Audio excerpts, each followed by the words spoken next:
Anniversary प्रीति।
क्या बात है प्रीति,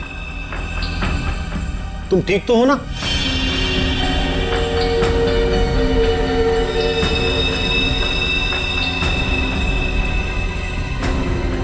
तुम कुछ बोलती क्यों नहीं?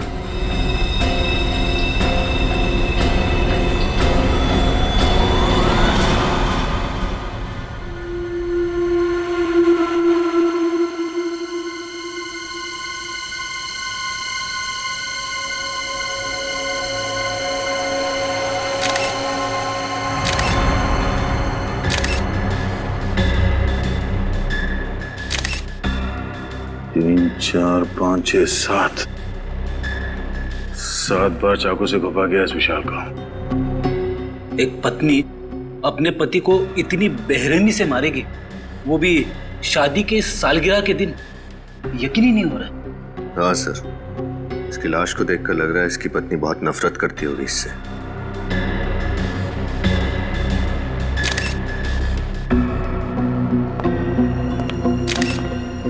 आप लोग कौन है विशाल के? हम लोग दोस्त हैं सर।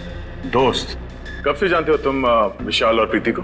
सर हम उन्हें कॉलेज टाइम से जानते हैं सर। इन दोनों के बीच रिश्ते कैसे हैं, संबंध कैसे थे? सर वो एक दूसरे से बहुत प्यार करते थे। आज तक कभी उन्होंने एक दूसरे से ऊंची आवाज में भी बात नहीं की थी। अच्छा, तो आज ऐसी क्या बात हो गई कि प्रीति ने विशाल को इतनी बेरहमी से मारा? कुछ समझ में नहीं आ रहा है सर, प्रीति ऐसा कैसे कर सकती है? सर विशाल आज सुबह बहुत खुश था।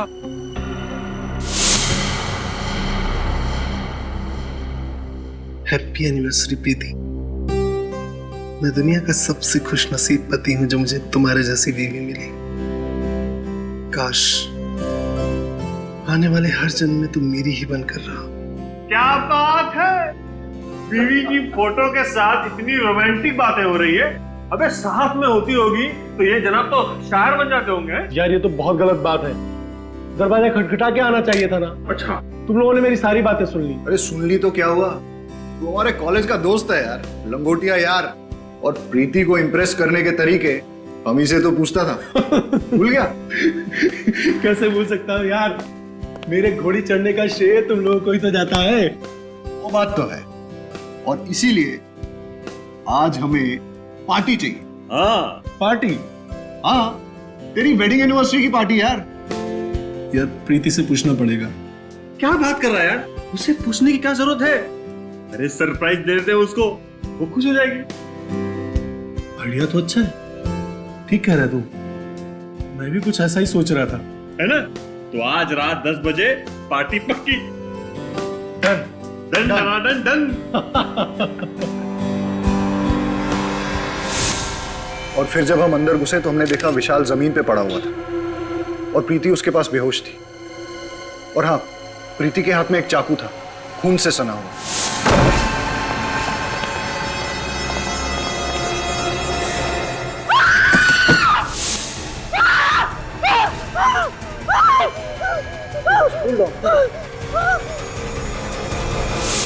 अच्छा, विशाल ने पिछले कुछ दिनों में प्रीति के बर्ताव के बारे में कुछ कहा कि वो किसी बात को लेकर टेंशन में थी या विशाल से किसी कारण वो परेशान थी? नहीं सर, विशाल ने कभी ऐसा कुछ नहीं कहा। हाँ सर, लेकिन वो ये कह रहा था कि आजकल वो प्रीति को टाइम नहीं दे पा रहा था। एक्चुअली काम में बहुत बिजी था। आखिरी बार आपने कब बात की प्रीति से? आज शाम को ही बात की थी मैंने उससे। वो बहुत खुश थी, बहुत ही खुश।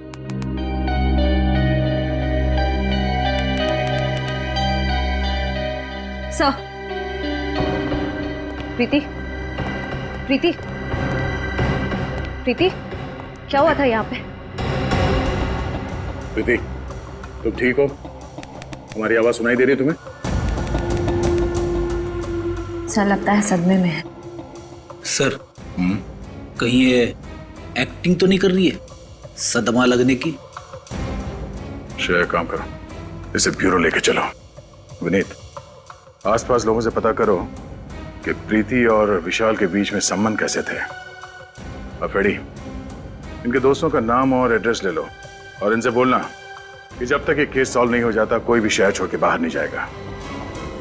सर, ये प्रीति तो कुछ बोलने को तैयार ही नहीं। लगता है अपने पति की मौत का गहरा सदमा लगा उसे। सदमा कैसा सर? इसने अपने ही हाथों से अपने पति विशाल का खून किया है। हाँ, सचिन, पर कुछ तो है जो इसे बाकी के खूनियों से अलग करता है। विशाल के खून के बाद इसने भागने की कोशिश नहीं की और ना ही कोई बहाना बनाया। विशाल की मौत के बाद से लेके अब तक इसकी जुबान से एक शब्द तक नहीं निकला। पानी का एक घूंट तक नहीं पिया इसने। पता नहीं इसके दिमाग में क्या चल रहा है। क्या बात है भाई? बड़ी टेंशन में तुम लोग? टेंशन की बात है सर। क्यों टेंशन क्या है? ये केस तो बड़ा आसान था यार। खूनी अपने आप पकड़ा गया, भाग दौड़ करने की जरूरत ही नहीं पड़ी तुमको। सर, जब तक खूनी अपना गुनाह मान न ले हम चैन की सांस नहीं ले सकते। और ये प्रीति, ये तो कुछ बोलने को तैयार नहीं है। बहरहाल भाई, प्रीति कुछ बोले या ना बोले, लेकिन मैं आप लोगों को एक बात बोलता हूँ। प्रीति के दिल में अपने हस्बैंड के लिए सख्त नफरत थी। नफरत? पर सर, इनके दोस्तों ने तो कहा कि ये लोग एक दूसरे से बहुत प्यार करते थे। लव मैरिज थी इनकी।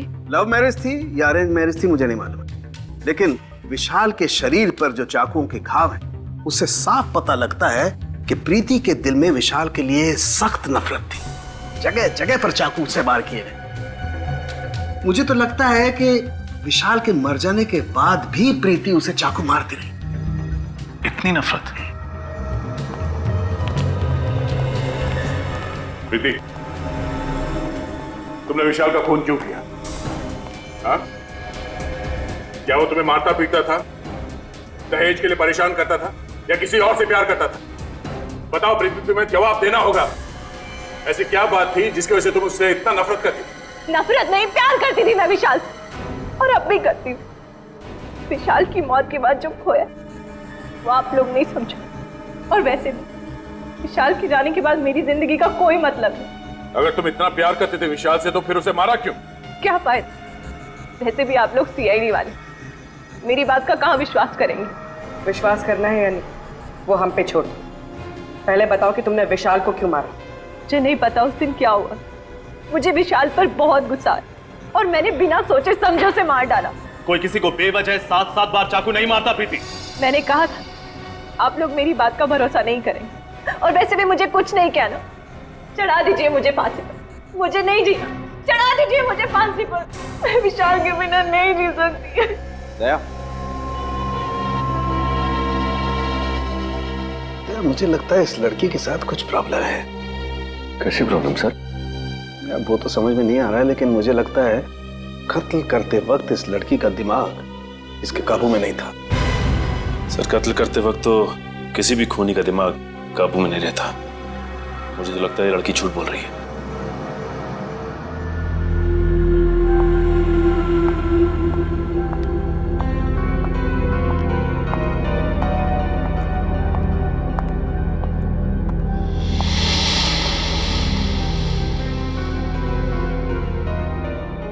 आ गई तुम?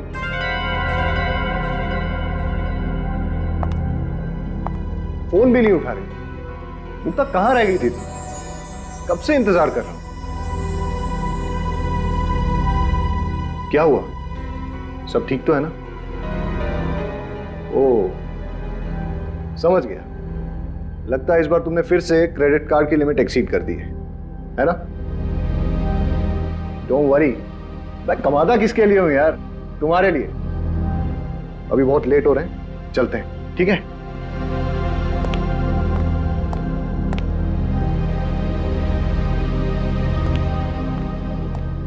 चलो, कम कम।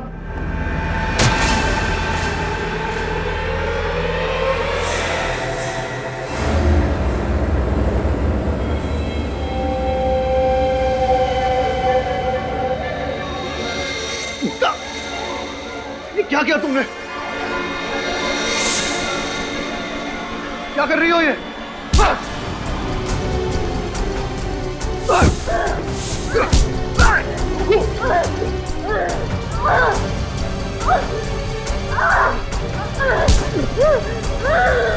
पागल हो गई हो? आवाज छोड़ो मुझे! बचाओ!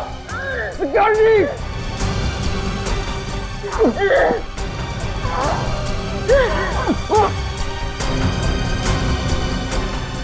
छोड़ो! क्या कर रही हो ये? मैं क्या कर रही हूँ? अरे छोड़िए, आप क्या कर रहे हैं? अरे छोड़िए मैडम। ठीक तो है ना सर? मुक्ता, ये क्या कर रही हो? पागल हो गई हो? होश में आओ!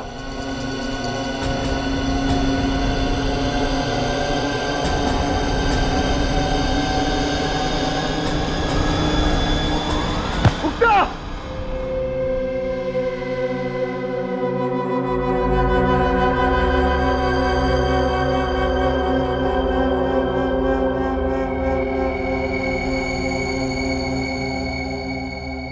मुक्ता, अब कैसी हो तुम? मुझे माफ कर दो चेतन। पता नहीं मुझे क्या हो गया था जो मैंने तुम्हारे साथ ऐसा बर्ताव किया। इतनी चोट पहुंचाई है मैंने तुम्हें। अरे, कोई चोट नहीं आई मुझे। देखो, देखो, एकदम हट्टा कट्टा हूं मैं। हाँ? लेकिन मुक्ता, आपने ऐसा किया क्यों? आपको ऐसे अचानक गुस्सा आने की वजह? मैं तो खुद हैरान हूँ, मुझे कभी गुस्सा आता ही नहीं है सर। और फिर बेवजह इतना ज्यादा गुस्सा कैसे आ गया मुझे कुछ समझ में नहीं आ रहा। मुक्ता ठीक कह रही है सर। मैंने इसे आज तक किसी से ऊंची आवाज में बात करते हुए नहीं देखा। गुस्सा होना तो बहुत दूर की बात है।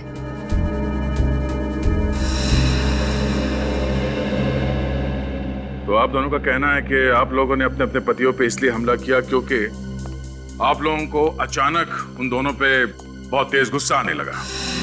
फिर हैरानी की बात यह है कि आप दोनों के पास कोई ठोस वजह नहीं थी उनसे गुस्सा होने की, राइट? जी हाँ सर, पता नहीं मुझे क्या हो गया था। वो तो शुक्र है भगवान का कि चेतन को कुछ हुआ नहीं, वरना मैं अपने ही हाथों अपने आप को विधवा कर लेती। 2 दिनों के अंदर ऐसे 2 हादसे होना कोई इत्तेफाक तो नहीं हो सकता। जरूर कोई बड़ा कारण है इसके पीछे जो इस वक्त हमें दिख नहीं रहा। और इस बात के तह तक पहुंचने के लिए हमारा ये जानना बहुत जरूरी है कि उस दिन आप लोगों ने क्या क्या किया था। सर, उस दिन विशाल ने मुझे सुबह उठाया, मेरे लिए ब्रेकफास्ट बनाया, मुझे बहुत पैम्पर कर रहे थे क्योंकि हमारी एनिवर्सरी थी उस दिन। फिर उनके ऑफिस जाने के बाद मैं तैयार होकर बाजार गई। वहां मैंने विशाल के लिए एनिवर्सरी गिफ्ट खरीदा। उन्हें म्यूजिक बहुत पसंद था, इसलिए मैं उनके लिए स्पीकर्स लेकर आई और फिर मैं घर चली आई। अच्छा ये बताइए, उस दिन आपने बाहर कुछ खाया था? नहीं, मैंने लंच घर पर ही किया था। उसके बाद क्या हुआ? उस दिन जब मैं घर वापस आई तो दरवाजे पर एक गिफ्ट पार्सल पड़ा था और उसमें लाल रंग के जूते थे जिस पर जिस पर विशाल ने एक नोट लिखा था, हैप्पी एनिवर्सरी। उसके बाद उसके बाद मैं विशाल के घर आने का इंतजार करने लगी। खुद को संवारने लगी, विशाल की पसंदीदा साड़ी पहनी और उसके वो भेजे हुए जूते पहने।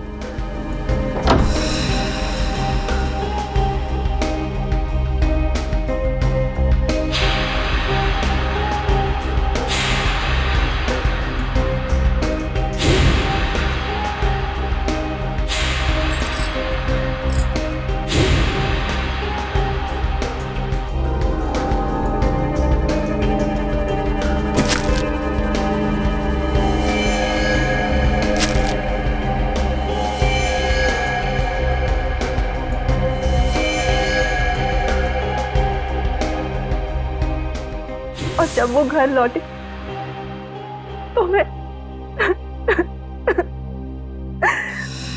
और मुक्ता जी, आपने क्या किया था उस दिन? सुबह होते ही मैं और चेतन घर से निकल पड़े। वो अपने ऑफिस चले गए और मैं अपने बैंक का काम खत्म करके मार्केट में ही घूमने लगी। फिर मैं एक जूते की दुकान में गई। ये बिल्कुल नया स्टॉक है मैम, आपको जरूर पसंद आएगा। ये है तो बहुत प्यारे, लेकिन क्या आपके पास इनमें लाल कलर है? नहीं मुक्ता जी, लाल कलर के जूते आउट ऑफ स्टॉक है। भाई साहब, मैं पार्टीज में ना सिर्फ लाल कलर पहनती हूँ, मंगा दीजिए ना। अरे क्यों नहीं मुक्ता जी, आपके लिए क्यों नहीं मंगवाऊंगा। मुझे शाम तक का वक्त दीजिए, मैं लाल कलर का जूता आपके घर पे भिजवा दूंगा। ठीक है, लेकिन 4 बजे तक भिजवा दीजिएगा। ओके। वही जूते पहन के मैं चेतन के ऑफिस गई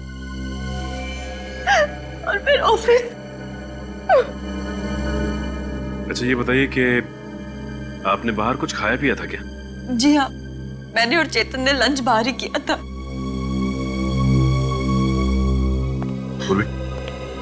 इन दोनों को अंदर ले जाओ। आई।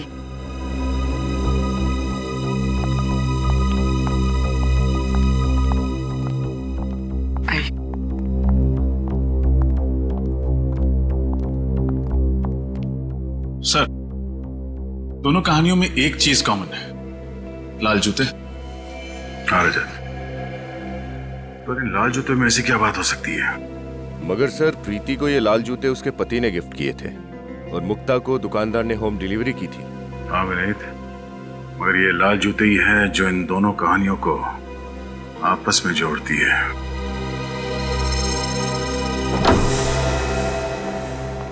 घर की अच्छी तरह से तलाशी लो, देखो लाल जूते कहीं मिलते हैं क्या।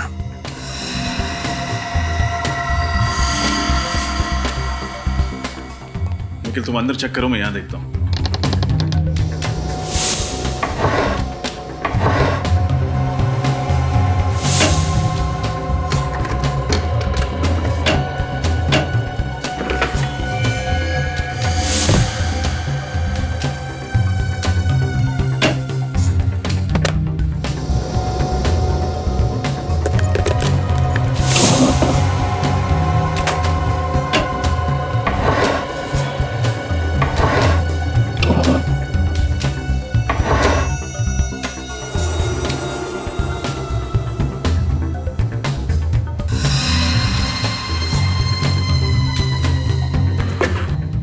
यहाँ तो कोई लाल कलर की लेडीज शू नहीं है।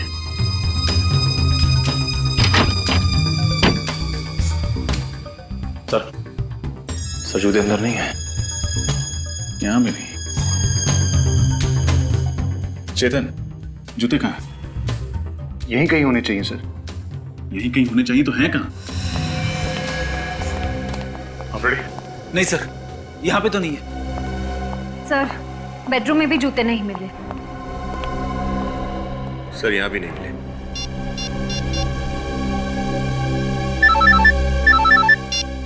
हाँ बोलो। हमने मुक्ता के घर को अच्छी तरह छान लिया, जूते नहीं मिले। इसका मतलब साफ है कि गड़बड़ उन जूतों में ही है, इसलिए हमारे पहुंचने से पहले खूनी ने वो जूते गायब कर दिए।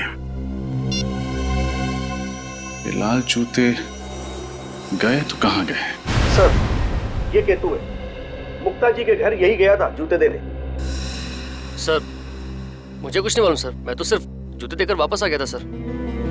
थोड़ा याद करके बता, जब तुम मुक्ता को उसके जूते देने जा रहे थे तो रास्ते में कुछ हुआ, शायद तुमने थोड़ी देर के लिए जूतों को लवारिस छोड़ दिया हो, या फिर किसी ने उन्हें बदल दिया, कुछ अलग, कुछ अजीब, कुछ भी।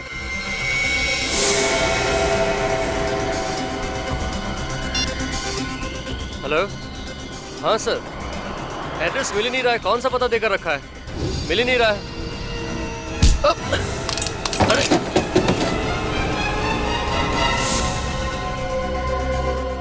सर, इसका मतलब जो आदमी केतु से टकराया उसने जूते बदल दिए? हो सकता है पंकज, और अगर जल्दी ही उन खूनी जूतों का राज पता नहीं चला तो शायद कुछ और पति मारे जाएंगे अपनी पत्नियों के हाथों।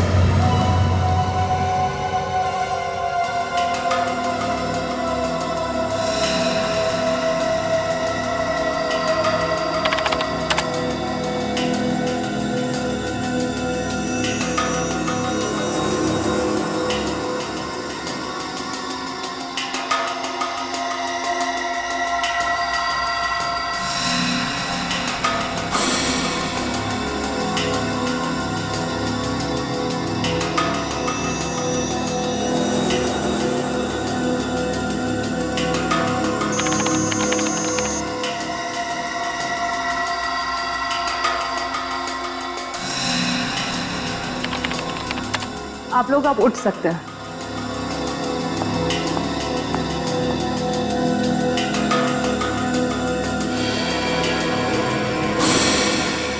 ओ, ये चक्कर है।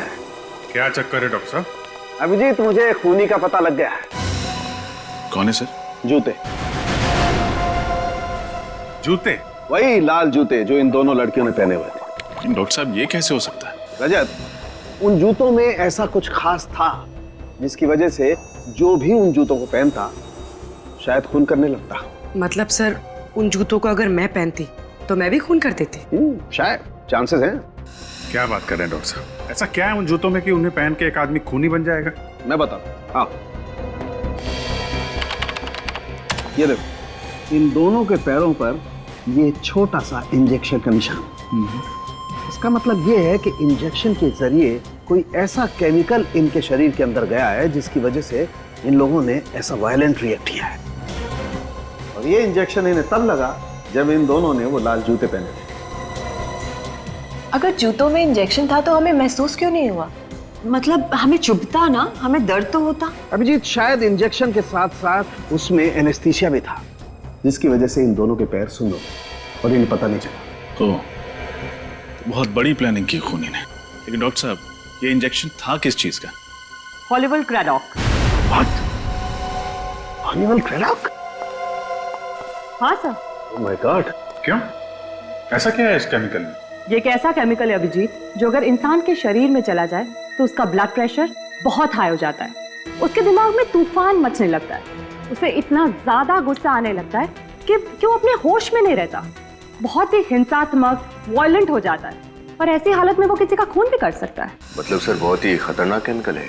हाँ मीने, इसीलिए इस केमिकल पर बैन है। कई देशों में तो इस केमिकल को जानवरों पर इस्तेमाल किया जाता है, ये पता लगाने के लिए कि आखिर वो जानवर कितना वायलेंट हो सकते हैं। डॉक्टर साहब, ये बॉडी में जाने के बाद इस केमिकल को कितना टाइम लगता है असर दिखाने में? ज्यादा से ज्यादा 10 मिनट। 10 मिनट? लाल जूते और उसमें ये केमिकल वाले इंजेक्शन। सर, एक बात तो तय है, खूनी ने प्रीति और मुक्ता के बारे में अच्छे से रिसर्च की थी। वो जानता था कि मुक्ता का पसंदीदा जूतों का ब्रांड कौन सा है। इतना ही नहीं रजत, खूनी को अच्छी तरह से मालूम था कि कौन सा वक्त सही है उन दोनों के लिए अपने पति विशाल और चेतन को मारने के लिए। हाँ सर, अगर ये खून करने की कोशिश इन लोगों ने उस वक्त की होती जब वहां लोग मौजूद थे, तब शायद इनका प्लान फेल हो जाता। बिल्कुल हो जाता कि वहां पे मौजूद लोग विशाल को बचा लेते। असली खूनी को अच्छी तरह से पता था कौन से वक्त पे इस जुर्म को अंजाम देना चाहिए। सर, ये प्रीति और विशाल का घर में अकेला होना तो समझ में आता है, लेकिन मुक्ता तो चेतन के ऑफिस में गई थी ना, तो उसे कैसे पता चला कि चेतन ऑफिस में किस वक्त अकेला रहने वाला है? इस मुक्ता से पूछ लेते हैं। सर, कुछ पता चला ये सब कौन कर रहा था? अभी तक तो नहीं, और आप लोग चिंता मत कीजिए, बहुत जल्दी असली गुनहगार हमारे सामने होगा। मुक्ता जी, एक बात बताइए, आप ठीक उसी वक्त कैसे पहुंची चेतन के ऑफिस में जब वो बिल्कुल अकेला था? सर मैं तो 4 बजे जाने वाली थी, लेकिन इनका फोन आया था कि मैं 4 बजे ना जाके 6 बजे जाऊं। ये मीटिंग में बिजी थे। मतलब चेतन ने तुम्हें खुद 2 घंटे देरी से आने के लिए कहा? क्या कह रही हो मुक्ता? मैंने तुम्हें ऐसा कोई फोन नहीं किया था। मैं तो खुद हैरत में था कि इसे आने में इतनी देर क्यों हुई।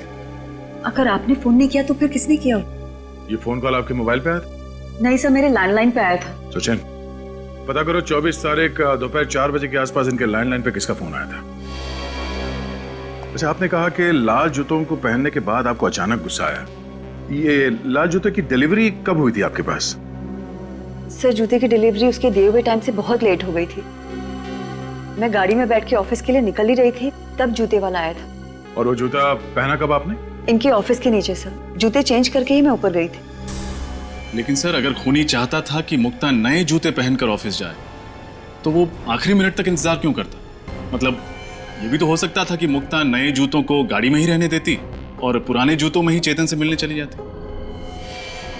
हो सकता है रजत, पर उस दिन ये दोनों पार्टी में जाने वाले थे तो शायद मुक्ता कार में जूते पहन लेती और खूनी के पास अच्छा मौका भी था चेतन को मारने का, है ना, क्योंकि ये दोनों अकेले थे। पता नहीं हम दोस्तों के पीछे कौन हाथ धो के पड़ गया। हमने तो किसी का कुछ भी नहीं बिगाड़ा। चेतन दिमाग पर जरा जोर डाली, कोई पुराना किस्सा याद आता है, कोई पुरानी दुश्मनी, छोटी ही सही, कोई भी ना। आप लोगों को किसी पे शक नहीं है? नहीं सर। सर ये जुर्म तो एक उलझी हुई पहले की तरह होता जा रहा। अगर इनका कोई दुश्मनी नहीं था फिर कौन ऐसा होगा जो इतनी गहरी साजिश रचेगा इन दोनों को मारने के लिए? ये सब कुछ एक सोचा समझा हुआ प्लान है। खूनी ने ऐसा वापरा जैसे शतरंज के खिलाड़ी घोड़ों और ऊंट को वापरता है। हाँ सर, खूनी ने ये सब उन जूतों के जरिए किया है, उनमें इंजेक्शन फिट करके। इसका मतलब है वो जूते ऑर्डर दे के बनवाए गए थे, तभी तो सोल के नीचे इंजेक्शन रखने का जगह बना पाया वो। सर फिर तो खूनी लेदर मार्केट भी गया होगा चमड़ा खरीदने। बिल्कुल गया होगा। उन सारी दुकानों में जाके पता करो जहाँ पे ये जूते बनते हैं या फिर उन्हें बनाने के सामान बेचे जाते हैं। सर उस नंबर का पता चल गया है सर। वो फोन चेतन ने नहीं बल्कि किसी अरुण कुमार ने किया था। अरुण कुमार? मुक्ता, आप किसी अरुण कुमार को जानती हैं? अरुण कुमार? नहीं सर, मैंने तो ऐसे किसी आदमी का नाम भी नहीं सुना। प्रीति तुम? मैं किसी अरुण को नहीं जानती। शायद विशाल जानता हो। अगर विशाल जानते किसी को तो मुझे जरूर बताते। हाँ अरुण कुमार, शायद एक अरुण था तो सही हमारे कॉलेज में, है ना? अरे नहीं, वो तो अरुण यशोधन था, अरुण कुमार नहीं। आप सब में से कोई भी अरुण कुमार को नहीं जानता, मगर वो आप सबको अच्छी तरह से जानता है। विशाल को क्यों मारा तुमने? मारा मतलब सर? विशाल? कौन विशाल सर? ये विशाल। अब कुछ याद आया? नहीं सर, इस आदमी को तो मैं पहली बार देख रहा हूँ। अच्छा, इसे तो जरूर पहचानते होगे। नहीं सर, अब ये कौन है? ये चेतन है। चेतन बन के उसकी वाइफ को फोन करते हो और कहते हो चेतन को ही नहीं पहचानते। कमाल है। सर मैं किसी और की वाइफ को क्यों फोन करूंगा सर? मेरी खुद की वाइफ है फोन करने के लिए। झूठ मत बोलो। फोन रिकॉर्ड से हमें पता चला है कि कल शाम 4 बजे तुमने ही मुक्ता को फोन किया था। मुक्ता? सर मैं इनमें से किसी को नहीं जानता। कौन है ये सब सर? और कल 4 बजे? हाँ सर, 1 मिनट। मैं कल शाम को 4 बजे बाजार गया था और एक आदमी ने मुझसे फोन मांगा था एक कॉल करने के लिए। एक आदमी को दिया था फोन कॉल करने के लिए। बड़ी अच्छी कहानी बना लेते हो। मैं कहानी नहीं बना रहा हूँ, आप खुद सोचिए। अगर मुझे जुर्म करना होता तो मैं खुद का फोन क्यों इस्तेमाल करता? किसी पीसी या किसी और फोन से कॉल नहीं कर सकता था क्या? उस आदमी की शक्ल याद है तुम्हें जिसने तुमसे तुम्हारा फोन मांगा था? नहीं सर, थोड़ा जल्दी में था तो ज्यादा ध्यान नहीं दिया मैंने। ठीक है, अगर तुम्हारी ये कहानी झूठी निकली तो तुम अपने बच्चों को कहानी सुनाने लायक नहीं रहोगे।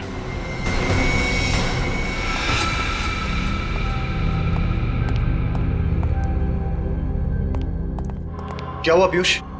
तूने हम लोगों को अचानक क्यों बुला लिया? मुझे तुम लोगों से जरूरी बात करनी है। हाँ बोलना। मुझे लगता है वो वापस आ गया है। What? पागल तो नहीं हो क्या तू? अरे यार मैं ठीक कह रहा हूँ। विशाल ऊपर पहुंच गया, चेतन मरते मरते बचा। इससे पहले कि हम दोनों का टिकट कट जाए, हमें सब कुछ सीआईडी को बता देना चाहिए। दिमाग तो नहीं खराब हो गया तेरा? अगर सीआईडी को इस बात की भनक भी लग गई ना, तो तू सोच नहीं सकता वो हम लोगों का क्या हाल करेंगे। अरे यार जो होगा देखा जाएगा। यूं बेमौत मरने से तो अच्छा ही है ना। देख, अगर तूने सीआईडी को बताने की बात भी की ना, तो वो वापस आया हो या ना आया हो, मैं तुझे जरूर मार डालूंगा। अरे मुझे बचा ले यार। मैं पागल हो रहा हूँ, पागल। मेरा दिमाग फट रहा है, दिमाग। मैं मरना नहीं चाहता, मैं मरना नहीं चाहता, मैं जीना चाहता हूँ, मैं जीना चाहता हूँ। पीयूष, तू घबरा मत, कुछ नहीं होगा हम लोगों को, सब ठीक हो जाएगा। डोंट वरी, हम तेरे साथ हैं ना। मैं मरना नहीं चाहता हूँ, मैं जीना चाहता हूँ। मैं मरना नहीं चाहता, मैं मरना नहीं चाहता। Please help me. Come.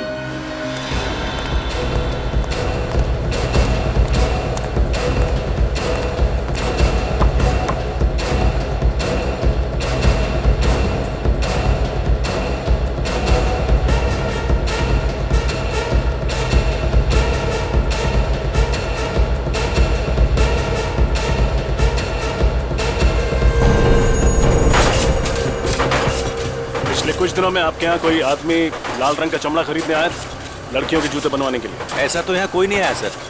Sir आया था, मैनेजर साहब से मिला था। काफी कम लेदर चाहिए था उसे, वो भी लाल रंग का ही चाहिए था साहब। कौन था वो? चेहरा याद है उसका? मुझे तो नहीं साहब, मैनेजर साहब को याद होगा। ये मैनेजर कहाँ, बुलाओ जरा उसको। मैनेजर साहब छुट्टी पे गए हैं। छुट्टी पे गया? फोन लगाओ सर, बोलो सीआईडी ने ब्यूरो में बुलाया स्केच बनवाने के लिए।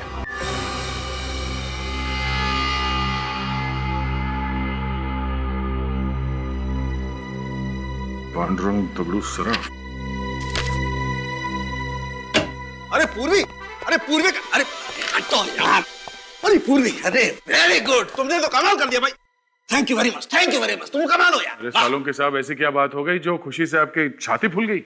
यार तुम्हें पता नहीं, वो पूर्वी ने मुझे सलाह दी थी ना वो लेटर लिखने की। अरे भाई मैंने अपनी गर्लफ्रेंड को एक अच्छा सा लेटर लिखा, फूलों का गुलदस्ता भिजवाया और बस उसको गुस्सा तो गायब। क्या बात सर, ये तो बहुत ही अच्छी बात है। मुबारक हो सर। अरे भाई रहने दो, अपनी मुबारकबाद आप अपने पास रखिए, पहले भी झेल चुका हूँ यार मैं तुम्हें। अरे सर, गिफ्ट में कैंची दी आपने और गलती मेरी। यार ऐसे वक्त पे कैंची की याद दिलाना जरूरी है क्या यार? मैंने कहा था ना सर कि आपका लिखा हुआ खत पढ़ के वो खुश हो जाएगी। वेरी गुड पूरी, तुम कमाल हो। आइंदा से इस मामले में कोई टिप्स लेनी होगी ना बेटा, मैं सीधा तुम्हारे पास आऊंगा। यस डॉक्टर साहब, पूर्वी से क्यों, आप तो ये तालिका से भी ले सकते हैं और उसके लिए आपको यहाँ ब्यूरो में आने की जरूरत भी नहीं पड़ेगी। नहीं था यार, तुम समझते नहीं हो यार, तालिका की इस मामले में जरा पसंद कमजोर है यार।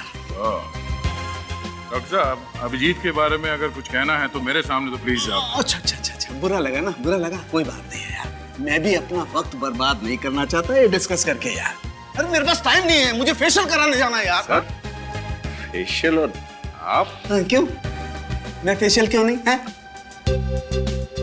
नहीं, बिल्कुल सर, करना चाहिए आपको, फेशियल करना चाहिए। हाँ, और आज तो जरूर करना चाहिए यार। यू नो डेटिंग है, डिनर पे जा रहा हूँ गर्लफ्रेंड के साथ यार। बहुत अच्छी बात है सर। उम्मीद करते हैं कि जब तक आप दोनों का डिनर खत्म हो जाता है तब तक हम लोग ये केस सॉल्व कर देंगे। यस ऑफ कोर्स, तुम केस सॉल्व करो, मैं डिनर सॉल्व करता हूँ। बाय पूर्वी, बाय। सर डॉक्टर साहब उनकी भी कमाल क्या, उम्र 55 की, दिल बचपन का। अरे उनके सामने मत बोल देना, जीना हराम कर देंगे तुम्हारा। सर स्केच तैयार हो गया। गुड, देखे जरा। तो ये है वो चैंपियन। अब इस चैंपियन का अच्छा वक्त शुरू होगा।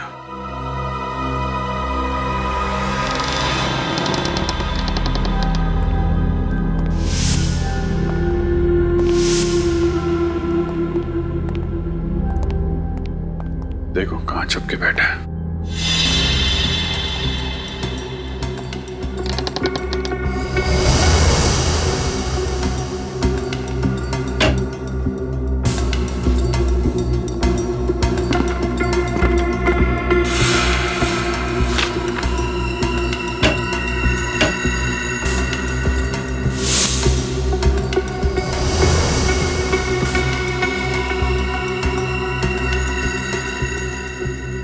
इसकी फोटो।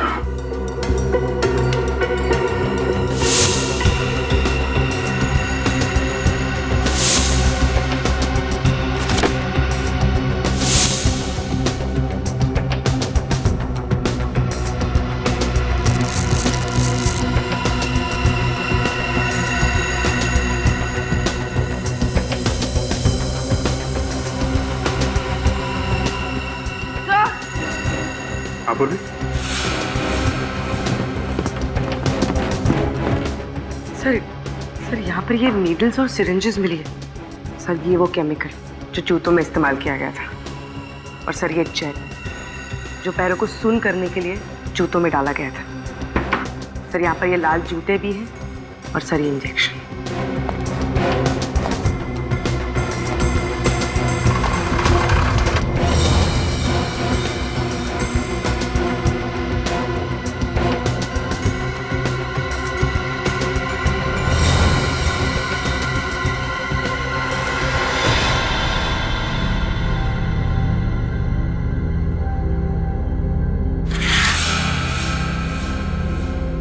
मतलब इन सब के पीछे पीयूष का ही हाथ है।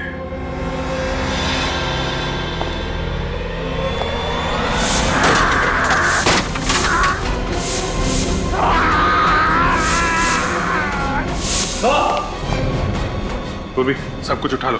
Vineet,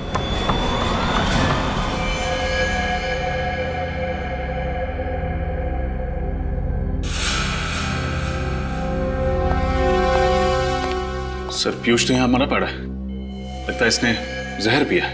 My God. सर हमें तो लग रहा था यही सबको मार रहा है। फिर इस पीयूष को किसने मार दिया? इसका मतलब इसके साथ कोई और आदमी भी मिला हुआ था क्या? सर ये देखिए, इसके जेब में से ये चिट्ठी है सर। क्या क्या लिखा? मैंने ही विशाल का खून करवाया और चेतन पर हमला भी करवाया। नफरत करता था मैं अपने दोस्तों से। कॉलेज के दिनों से चेतन, विशाल, धीरज मुझे परेशान करते थे और बिजनेस पार्टनर बन जाने के बाद भी मुझे मेरा हक नहीं देते थे। इसलिए गुस्से में आकर मैंने उनसे बदला लेने की ठानी। अगर सीआईडी को मेरे बारे में पता चल गया, इसलिए मैं अपनी जान दे रहा हूं। पीयूष, अजीब बात है सर। जब गुनहगार को पता होता है कि एक ना एक दिन वो पकड़ा ही जाएगा, फिर गुनाह करता ही क्यों है? और इसने तो सीआईडी के डर से खुदकुशी कर ली। बात कुछ हजम नहीं हो रही है विनीत। ये आदमी अपने दोस्तों से बदला लेना चाहता था। इतनी लंबी प्लानिंग की उसने बदला लेने के लिए, और अभी इसका बदला पूरा भी नहीं हुआ। डर के मारे आत्महत्या करेगा क्या? सर, इसके हाथ और पैर पर ये निशान देखिए। रस्सी के बांधने का निशान। पीयूष को बांध के रखा था।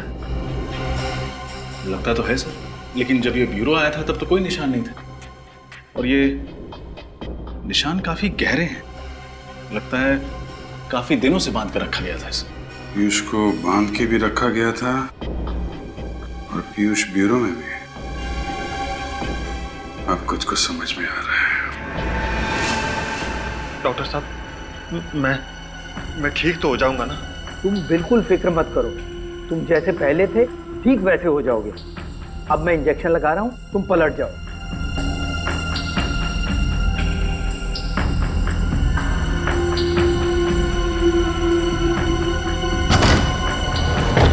कौन हो तुम लोग? सीआईडी, पीछे हटो।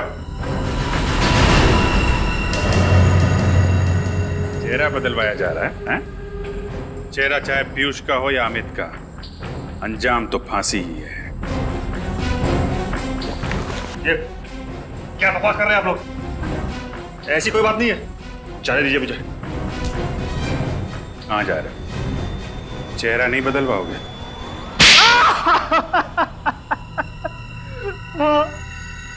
मैं पीयूष नहीं, अमित हूँ। अमित, यही है ना तुम्हारा असली चेहरा? अब बताइए अमित जी, क्यों मारा अपने दोस्तों को तुमने? हैं? दोस्तों के नाम पे धब्बा थे वो लोग। धब्बा। क्यों?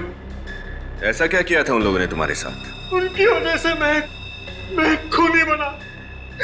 मैंने अपने ही हाथों से सपना की जान ले ली। कौन सपना? सपना मेरी प्रेमिका। कॉलेज के दिनों में हम एक दूसरे से बहुत प्यार करते थे। एक दिन सपना ने विशाल, पीयूष, चेतन और धीरज को एग्जाम पेपर चुराते हुए देख लिया। फिर उसने धमकी दी कि वो सब कुछ प्रिंसिपल को बता देगी। फिर इन चारों ने उसे मारने का प्लान बनाया। बस सपना तो तुम्हारी गर्लफ्रेंड थी। उनके कहने पे तुमने सपना का खून कर दिया। क्यों? क्योंकि उन चारों ने मुझसे झूठ कहा कि सपना मुझसे बेवफाई कर रही है। वो चारों अच्छी तरह से जानते थे कि मुझे मेरे गुस्से पर काबू नहीं रहता। इसीलिए बिना सच जाने मैंने सपना की जान ले ली। फिर जब तुम्हें सच का पता चला तो तुमने एक एक करके सबसे बदला लेना शुरू कर दिया। हाँ, और डॉक्टर साहब ने मेरी मदद की। इन्होंने मुझे पीयूष का चेहरा दिया, जिसका फायदा उठाकर मैंने अपने प्लान को अंजाम दिया और पीयूष को 1 साल तक कैद कर रखा। और मैं भी यही चाहता था कि इन चारों की मौत की वजह भी वही गुस्सा हो जिसकी वजह से मेरी सपना की मौत हुई थी। और इसीलिए मैंने जूतों में इंजेक्शन फिट किया। प्लान तो अच्छा बनाया था तुमने, लेकिन एक गलती कर दी। पीयूष के मोबाइल से आखिरी कॉल डॉक्टर साहब को कर दिया। सपना का खून किया तुमने। पश्चाताप के आंसू बहाने के बजाय अपने दोस्तों को भी मारा। तुम्हें तो फांसी ही होगी। और डॉक्टर साहब, आप पैसों की लालच में बिक गए। आपका और इनके बाकी दोस्तों का हिसाब तो अब अदालत ही करेगी।